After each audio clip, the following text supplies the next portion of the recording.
அதற்கு பிறகு பெரும்பான்மை நிரூபிக்கப்பட்டது. அது தாக்கு பிடிக்க முடியாமல், அதை தாங்கிக் கொள்ள முடியாமல் திரு ஸ்டாலின் அவர்கள் வெளியிலே வந்து சட்டையை கிழித்துக் கொண்டு வெளியிலே வந்தார்.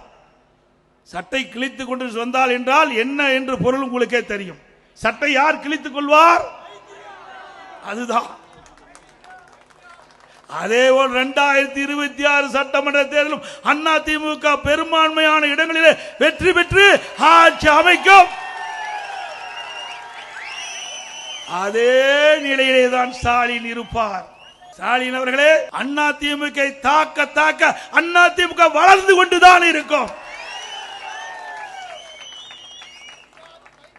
இன்றைக்கு ஆட்சி பொறுப்பேற்று 4.5 ஆண்டு காலம் நிறைவேற்ற பெற்றுவிட்டது. இந்த 4.5 ஆண்டு திராவிட முன்னேற்ற கழக ஆட்சியில என்ன சாதனை படைத்தீர்கள் தமிழ்நாட்டு மக்களுக்கு சிந்தித்து பாருங்கள். அனைத்து இந்திய அண்ணா திராவிட முன்னேற்ற கழக ஆட்சியிலே கொண்டு வரப்பட்ட திட்டம், முடிக்கப்பட்ட திட்டத்தை தான் நீங்கள் ரிப்பன் வெட்டி திறந்து வைத்துக் கொண்டிருக்கிறீர்கள். வேற என்ன சாதனை செய்தீர்கள்?